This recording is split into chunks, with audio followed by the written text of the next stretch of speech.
जरा सोचो, पूरी दुनिया में अचानक ही तबाही मच जाए, कोई नहीं जानता ये कैसे हुआ, और इस सब के बीच एक आदमी अपनी प्रेग्नेंट बीवी को ढूंढने में लगा हो। कुछ ऐसा ही होता है विल के साथ, जो इस वक्त बड़ी मुश्किल से खंडर हो चुके अपने शहर में पहुंचा है, जहां चारों ओर राख ही राख बरस रही थी। बहुत सारी खाली गाड़ियां मौजूद थी। विल ने थोड़ा दिमाग लगाया और एक फायर ट्रक से गैस मास्क ले आया। इस शहर का रास्ता पार करते वक्त उसने देखा कि बहुत से लोगों की लाशें गाड़ियों में पड़ी हुई थी, साथ ही बहुत सी बिल्डिंग से धुआं भी निकल रहा था। जल्द ही वो उस बिल्डिंग तक पहुंच गया जहाँ पे उनका भी एक फ्लैट था। फायर एस्केप से चढ़कर वो खिड़की से अंदर गया, लेकिन आधी बिल्डिंग पहले ही गिर चुकी थी। एक दीवार पर समैंथा का मैसेज था जिसमें उसने अपनी लोकेशन बताई थी। अब वो गाड़ी में सवार होकर अपनी पत्नी को ढूंढने फिर से निकल पड़ा।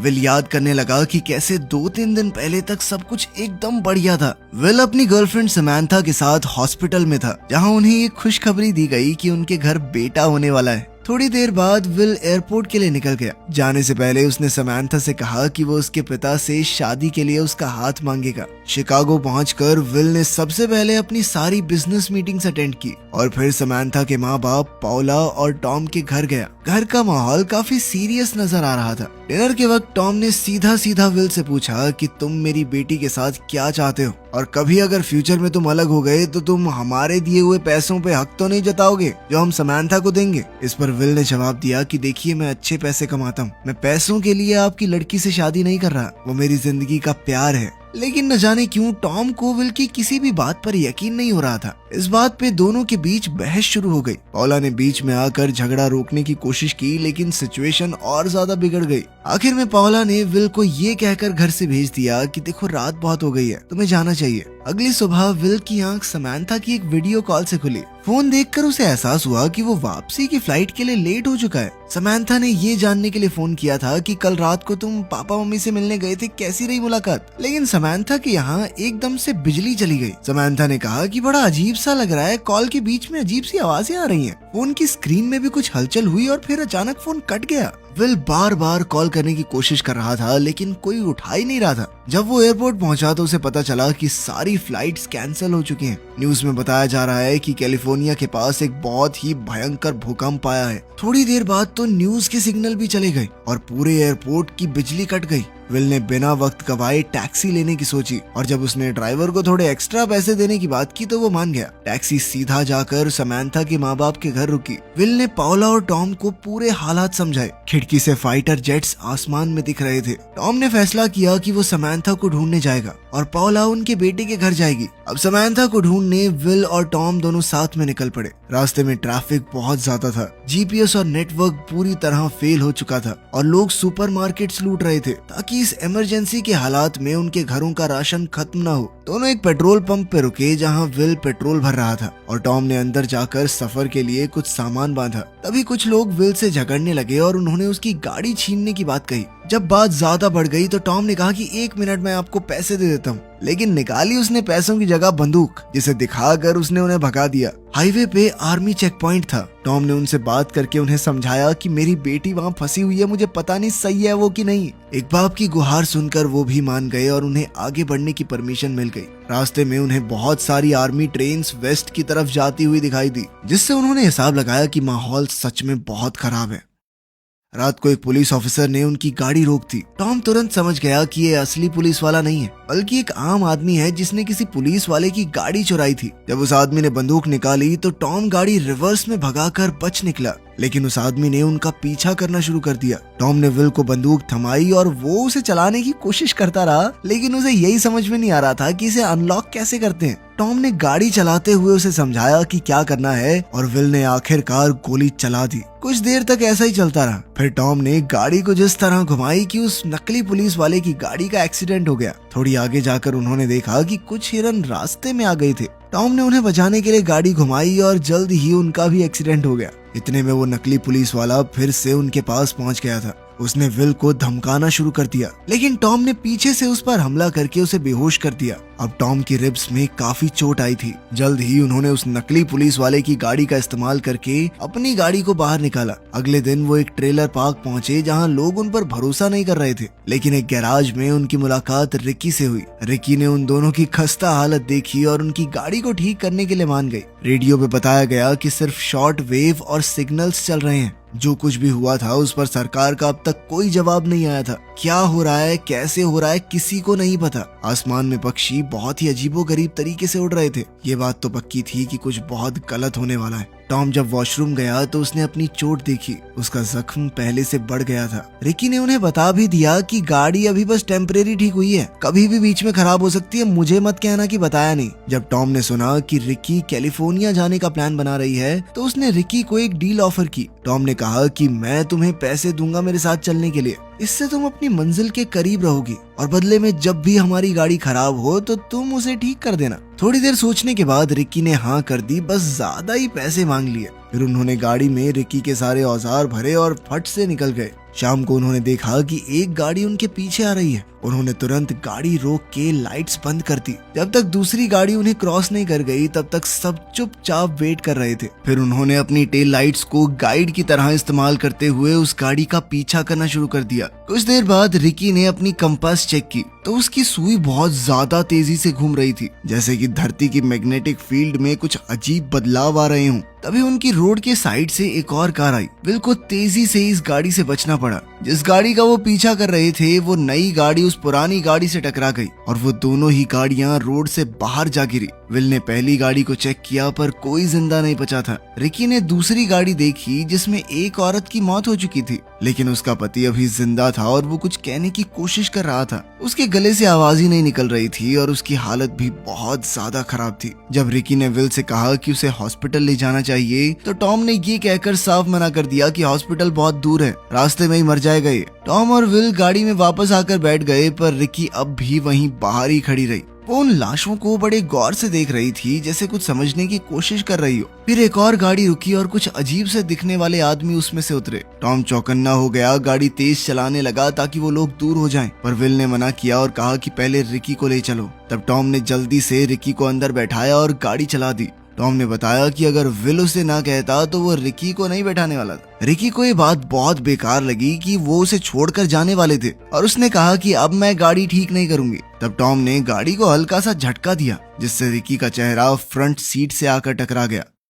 थोड़ी देर बाद जब वो लोग पेट्रोल भरने के लिए रुके तो रिकी और विल को कुछ अजीब से बादल दिखाई दिए। इन्हें देखकर लग रहा था कि कुछ तो गड़बड़ है। अचानक उनके पास मौजूद एक पोल पर बिजली गिरी और एक भयानक तूफान शुरू हो गया। अचानक से ये सब देखकर वो थोड़ा घबरा गए। टॉम को अब गाड़ी चलाने में बहुत दिक्कत हो रही थी। गाड़ी की लाइट्स ऑन होने के बावजूद भी रास्ता मुश्किल से दिख रहा था। तो उन लोगों ने फैसला किया कि पुल के नीचे रुक जाते हैं जब तक बारिश नहीं रुक जाती। अगली सुबह मौसम ठीक था तो उनका ट्रिप फिर से शुरू हो गया। जब वो लोग एक रेडियो टावर के पास से गुजरे तो कार ने रेडियो सिग्नल पकड़ लिया। रिपोर्टर ने बताया कि कहीं पर भी इंटरनेट सेवा मौजूद नहीं है। Mobile phones out of network थे और बहुत कोशिशों के बाद भी सरकार से कोई खबर नहीं मिल पा रही। वो तीनों जल्द ही एक शहर के बाहर पहुंचे जहां लोगों ने अपनी गाड़ियों के साथ रोड ब्लॉक कर रखा था। शेरिफ ने थोड़ा ध्यान से उन्हें देखा और अंदर आने से मना कर दिया, पर जब विल ने बताया कि वो यहाँ के कुछ लोगों को जानता है और उनके नाम शेरिफ को बताए तो फिर शेरिफ मान गया।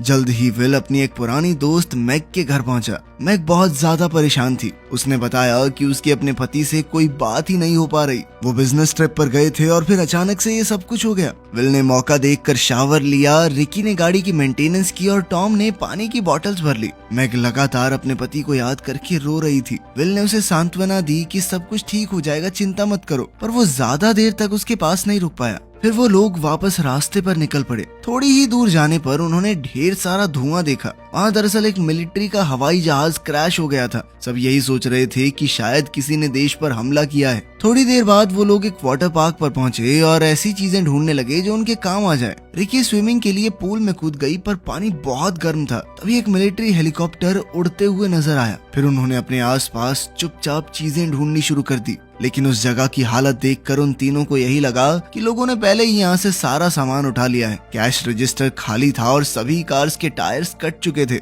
लेकिन पेट्रोल के कैंस भरे जा सकते थे। टॉम अपनी चोट की वजह से ज्यादा वजन नहीं उठा सकता था, इसलिए विल ने जिम्मेदारी उठा ली। रात को जब वो लोग एक एंटीना के पास से गुजर रहे थे तब उनके फोन्स में अचानक से नोटिफिकेशन आनी शुरू हो गई। टॉम के फोन पर समंथा के मैसेजेस आए। वो वॉइस मेल पर उसके लिए अपना प्यार जता रही थी, पर मैसेज में समंथा की आवाज से ज्यादा सिग्नल की खराश थी और अचानक मैसेज बीच में ही रुक गया। टॉम ने भी अपनी पत्नी पॉला को कॉल करने की कोशिश की, लेकिन सिग्नल नहीं आया। तभी उन्होंने रास्ते में लोगों की लाइन देखी जो बुरी तरह खास रहे थे। दूर से ही धुआं उठ रहा था और जैसे ही वो लोग पास गए, सामने का नजारा देखकर उनके होश उड़ गए। पूरा इलाका आग से जल रहा था। रिकी ने डर के मारे कहा कि हमें वापस जाना चाहिए, लेकिन विल ने थोड़ी हिम्मत जुटाते हुए कहा कि इसके अलावा कोई रास्ता नहीं है हमारे पास, और उसने गाड़ी की रफ्तार फुल स्पीड पर कर दी। जब वो उस एरिया को क्रॉस कर रहे थे तो गाड़ी को धुएं और राख ने घेर लिया। कुछ देर चलने के बाद उनके सामने एक मदद मांगती हुई औरत आई।